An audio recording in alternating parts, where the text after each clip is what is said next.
Canine Girl. It is a pleasure. You say thank you, Amy, FC and Ellie's, for the best sick day I have ever enjoyed.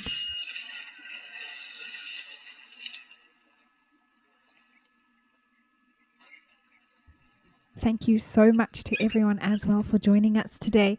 We've had an awesome show with you all, and we look forward to tomorrow. I do hope that you will all join us once again right here on Live at the Waterhole.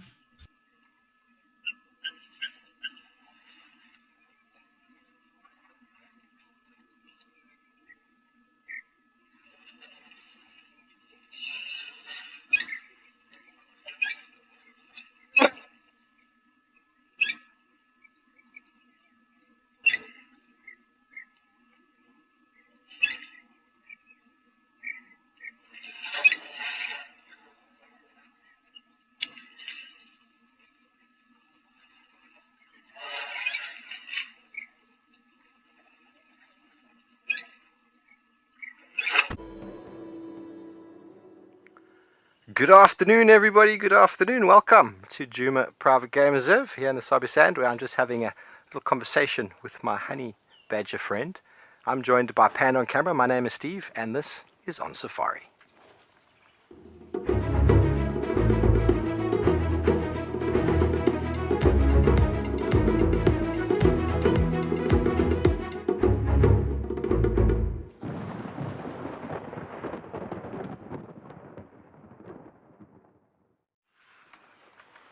Good afternoon, everybody. Welcome again back to Djuma, where it is a relatively nice afternoon. Some rain this morning. It wasn't too hot today. Went for a nice jog. Everything is feeling good. Panda, you had a nice exercise as well, didn't you?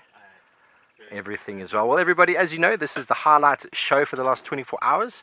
Your questions and comments are so valuable. We'd like to hear from you. Please send them through using all the appropriate channels and let us know what you'd like to talk about. Obviously, we've got some clips, so let's jump right on in. And, well, we went down to Eric in the Eastern Cape, where he had an up-close personal encounter with a male elephant.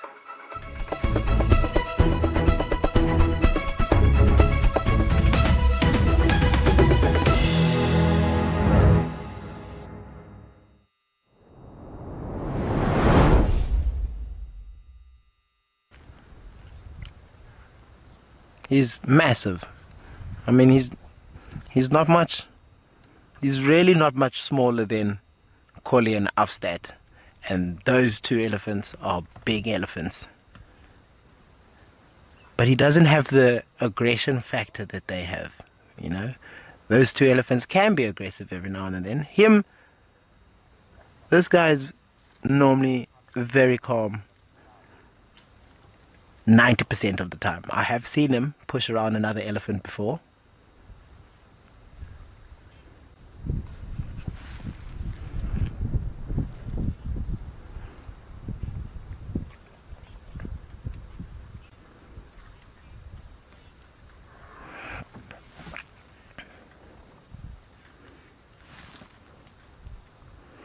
Look at him using that trunk. Now they say the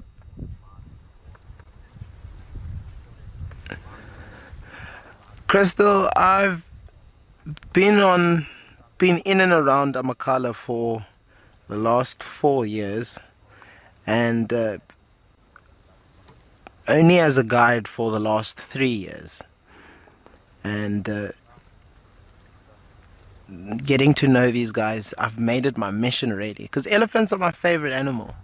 So I want to know who I have in front of me, or who was chasing who, or which family is angry with which family. So it's kind of been like a motivation just to know more about these guys.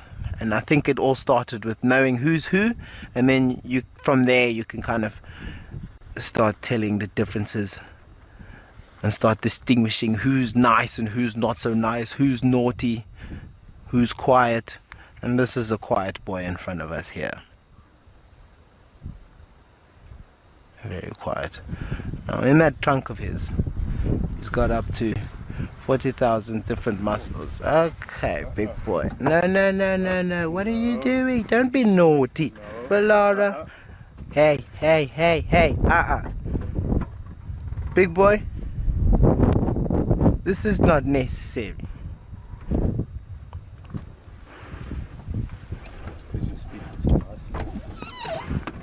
I have to speak nicely to him. Alright. You are going to be... No. Listen here. Unacceptable behavior. No thank you.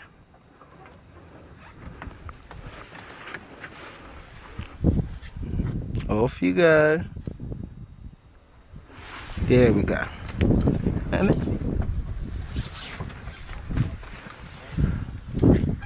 You are naughty boy. Nice but naughty.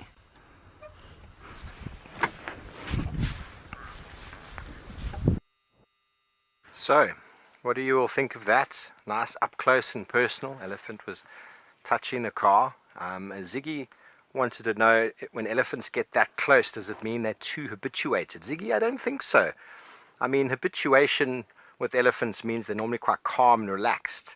If you start feeding them and they start learning bad behaviors with regards to food and what they can get from you, then I think that could be a really big problem. That happened in Addo many years ago with oranges. You can't take citrus into Addo Elephant National Park anymore unless you want to have a broken window. So I don't think elephants will do that because they're too habituated. They do that because they're relaxed. But he wanted to walk exactly where Eric was. And he wasn't shy to say, I'm going this way. That's exactly what an elephant will do to another elephant. He'll walk up to him and he'll put his tusks or his head on his bum and move him. And what did Eric do? Eric spoke calmly and gently, and he moved slightly away, and the bull elephant just continued walking. So I think it was very well handled by Eric. He does know the elephants down there quite well. And I think another question came through there from Brandy.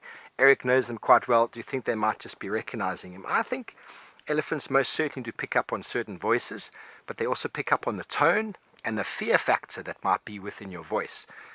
You probably notice in Eric's voice that he was very calm the whole time. And if you look close at the elephant bull, his eyes were pretty much closed. There was no alarm in him at all. Sometimes if the elephant comes too close, if he wants to touch the car, I might actually make a bit more of a noise, like a hand clap or something like that, just to wake the elephant up, to make him know, hang on, I don't agree with what you're doing now. Eric didn't do that, and that's fine. Maybe it's just because the elephant was behind. He didn't quite see how close he was at that one point. You could hear Morgan made a little bit of a noise. But if an elephant wants to touch my car and he walks up like that, I'm going to tell him I don't want you to do that. And I might do it with a clap. And by doing that, the elephant's eyes will go, and he'll probably take a bit of a step back. And then he'll make another path around. But that didn't happen. And Eric moved out the way, and the elephant just continued on. I think perfectly normal. No harm, no foul.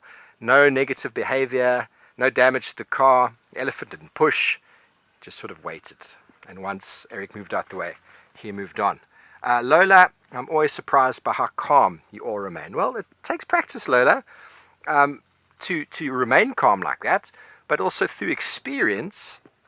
The elephant was feeding, and he was feeding, and his eyes were like this, and he came through the bushes. And he didn't do anything negative. There was no outward display of any form of negative behavior. So it's easy to remain calm in that situation when you know that that's what's happening. But in the beginning, if you're new to this sort of thing and a big elephant bull walks up to you and you're not noticing the calmness in his eyes, calmness in his body language, it can be very intimidating. They're very big and intimidating animals. And, well, there wasn't just one elephant bull encounter yesterday. Panda and I had one as well on Chitwa, which is also quite similar, except we didn't let the elephant touch our car.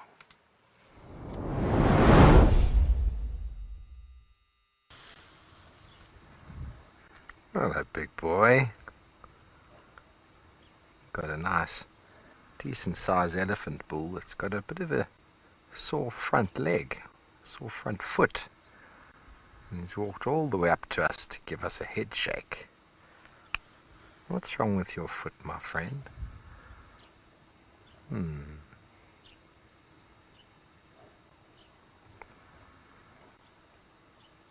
He's definitely favoring that foot. He was even kicking when he walked toe of the foot kicking the ground. I think he might have a thorn or something in his foot. Hello, hello, hello, hello. I know you're very close to me now. This is very nice, but why are you so close? Yeah? Good boy.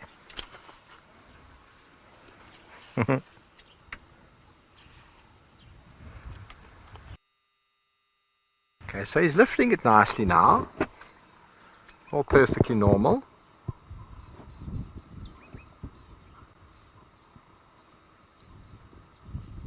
I can't see anything untoward in that foot. He's walking very normally now.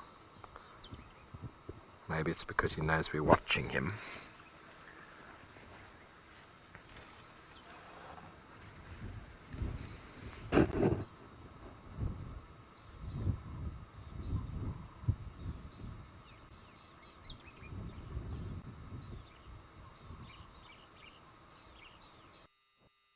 So his walk changed considerably. Don't really see the beginning of that clip, but when we found that gentleman, he was walking towards us and he was digging that foot into the ground. It was a very noticeable leg or foot behavior that he was doing, and then he was favoring it a lot. So he was a little bit uncomfortable. I think I spoke about it yesterday, quite similar to maybe having a thorn in your foot or a stone in your shoe or just something that's irritating. It's not going to cause him too much difficulty, and I think in the process of him rubbing it there just in front of us, I think he might have dislodged it, because later on in the clip you notice that he's walking very, very calmly and very easily. But just before that clip is the highlight there is cut, he actually gives us a bit of a head shake, but he was walking towards us, plenty of room, very, very calm. He walked around.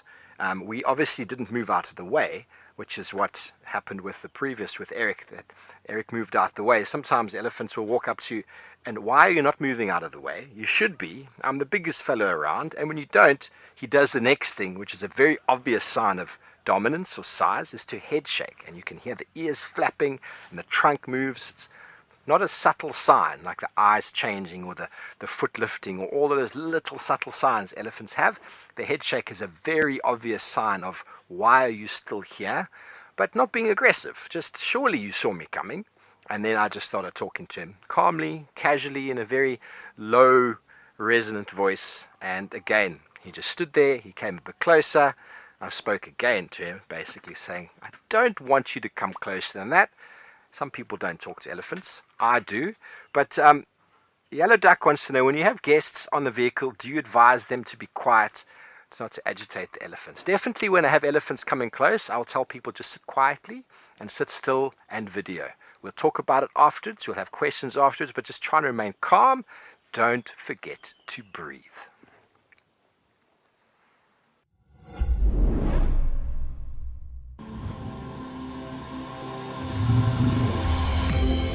This is OnSafari. Now remember, this is live and interactive, so we'd love to hear from you. To be having these incredible experiences in this wild underwater forest. It was just one of those things which I don't think I'll ever see again in my life. Thanks for joining us on our Sunrise Safari.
everybody, those of you who are still with us or rejoining us from that little break, we are here still on the highlight show and talking all about elephants this afternoon. And there were some more questions that came through. Let me just open my phone to see who else asked me a question. And it was Elizabeth Beaucamp. That was a little scary, Steve. I'm happy that the elephant listened and was a good boy. Well, Elizabeth, I suppose you can look at it as scary, but scary is often something that comes from an unknowing or an ignorance, or maybe not being fully understanding of what's going on, really. And so my job and one of my roles has been to educate and to impart this information so that people can go on self-guided safaris, can go somewhere and spend time up close and personal with these big animals and not sit there panicking and fearful and windows closed and forgetting to breathe. That's not what nature's about. Nature is a healing practice. It's medicine, and there's no greater medicine than elephant energy. And spending time with them out in the wild places, hearing them feeding, watching them behave, it's very, very special. It touches my heart and my soul, and it's something that doing it on foot is really, really special as well.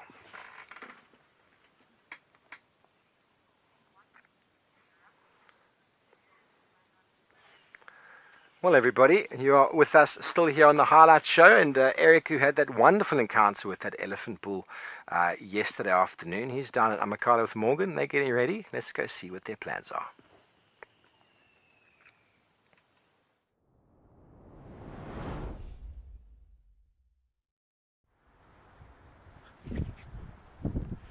Good afternoon, everybody, and welcome here to OnSafari with us here at Amakhala Private Game Reserve here in the southern parts of the Eastern Cape.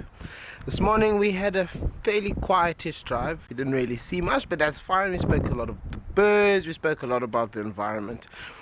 This afternoon we're going to try again.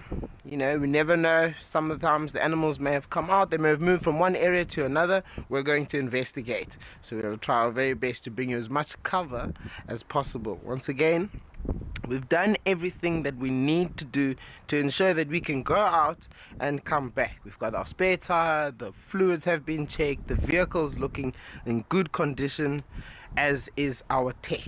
So we're hoping that this afternoon is going to be a successful afternoon, and that we find many animals. Other than that, that is it from my side, and we hope to see you out there.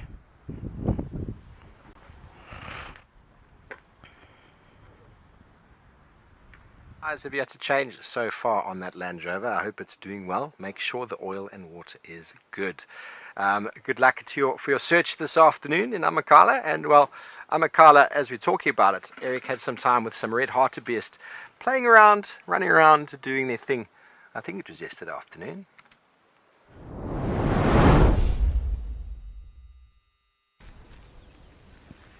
Now we can get a good look at them.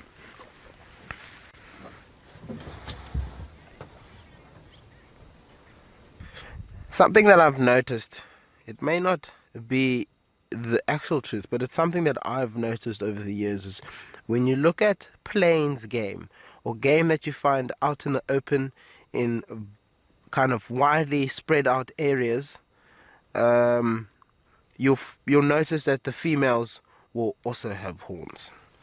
Whereas if you look at the animals that live primarily in the thicket, you'll find that the females won't have horns. And I think this is an adaptation for a clean getaway within the thicket, and an adaptation for protection on the open plains. Because we know on the open plains you stand the chance of being chased by lions and chased by cheetahs. Sometimes even spotted hyenas. And spotted hyenas will go for red hartebeest as well. The spotties are actually the active hunters as well. Oh, everybody's now kicked it into a bit of a trot. Bit of excitement in the front there with the babies. Couldn't wait to do some running. Wow. I wonder what spooked them up there so quickly.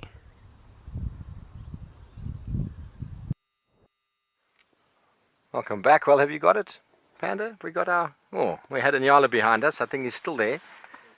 He's still there. So Eric is 100% right in his discussions about horns, males and females. You know, what are the horns for? They're for fighting. And if the animal doesn't need them for fighting, they wouldn't have them. But the females generally will use those horns for defense of their youngsters. And if you're a Nyala like this one, how do you hide or defend your youngsters? You hide in thickets, you run and you freeze. So those animals with horns are general plains game.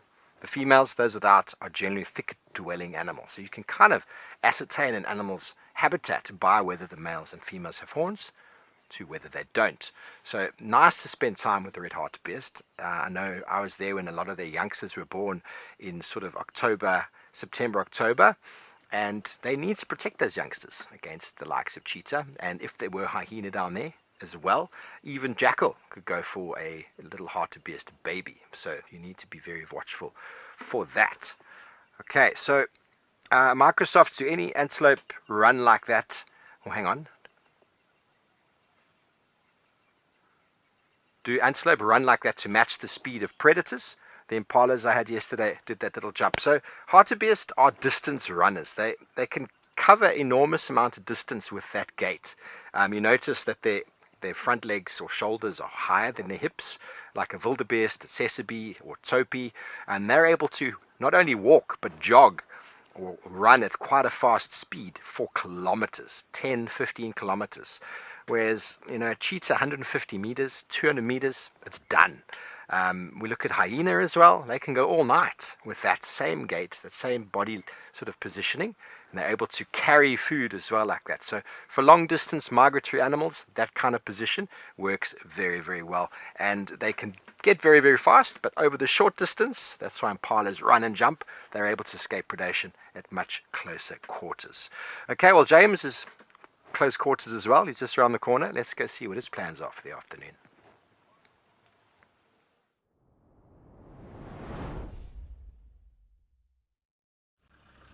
I've just finished a delicious banana muffin with cheese and the leftover frittata from this morning. So I'm feeling full and happy. And Paul, are you feeling full and happy? Yeah. Let us see your arm. There we go. We don't really know where we're going to go this afternoon because there were no tracks this morning. I think we'll probably head towards the east. Drive down the eastern boundary and see what's happening there. That's our general plan. I just quickly thought Paul might like to show you his teddy bear. And maybe I should hold it for you. Will you show it? And then you can tell us the origin. What's the origin of this magnificent creature? It's for my daughter. And you stole it from her, or she gave it? Are you sure? Yeah. Okay. She actually asked me right now on a phone call that I'll be She asked you on the phone call. watching. Okay. To see. Okay, good. All right. Beautiful teddy bear, whose name is? My daughter. My daughter. From Glen T. Amazing. Okay, good. That's our plan for the afternoon. We'll hand you back to Steve.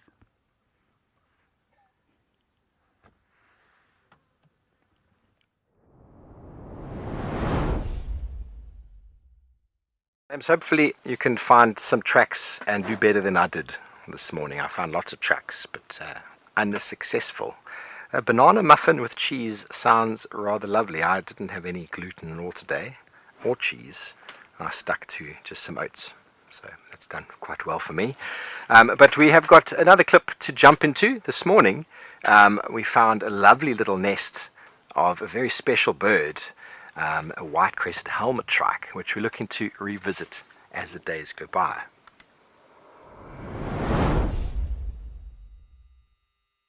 Well, she's come back. They're on eggs, for sure. Now you can imagine if I played the call now, how it would disturb her, and that's one of the reasons why we don't play bird calls in the breeding season. If we do, be very careful how you do it, everyone. Be sensitive.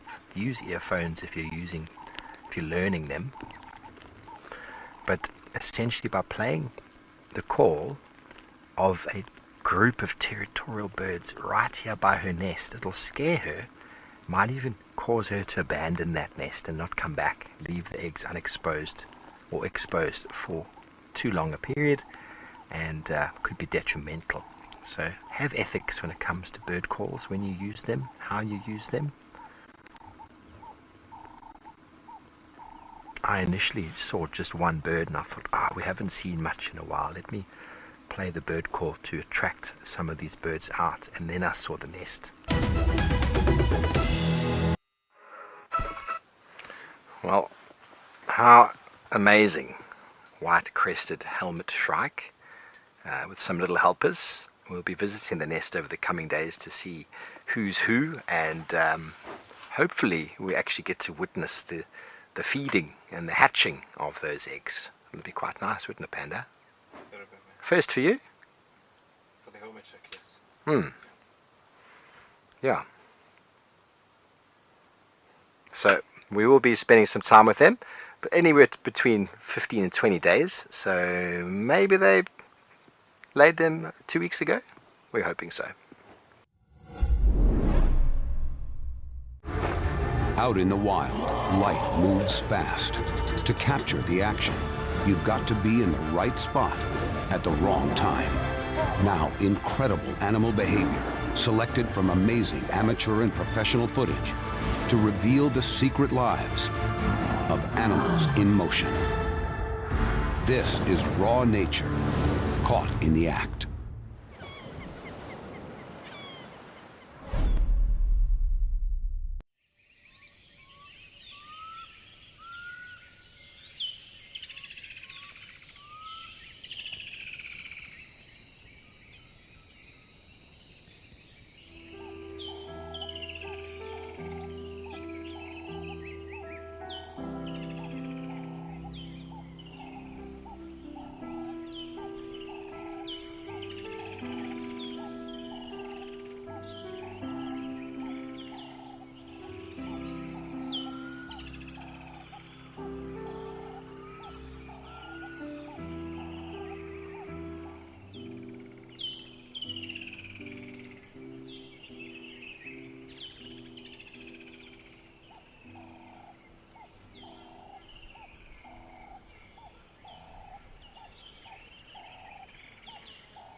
Well, welcome back live, everybody. We were just chatting a little bit about our bird. You didn't miss anything.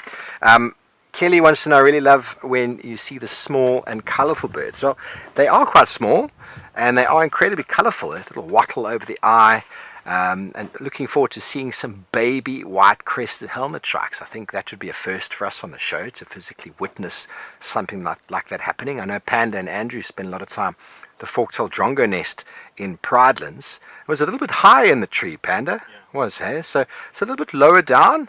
So it's not ideal, but it is right above the road. We'll be able to go there on a regular basis and have a look. It's not far from the weaver nest colony, so we can link it in to a birding drive, which is always quite fun and quite special. But we will have to watch it because it is right across the road and we don't want to disturb that nest as we come and go. But a very quiet area. I mean, I haven't even driven that road since I've been back, which is saying something. Not many people drive on that fire break. But everybody, Panda and I are going to be getting ready to go jump on safari to go do some birding. We do thank you for joining us this afternoon on safari. For all your questions and comments, have been so welcome. We're looking forward to making some more incredible highlights over the next 24 hours. Who knows what tomorrow afternoon's show is going to provide. But don't forget, we're going live in a couple of seconds. Thank you for joining us. This was On Safari.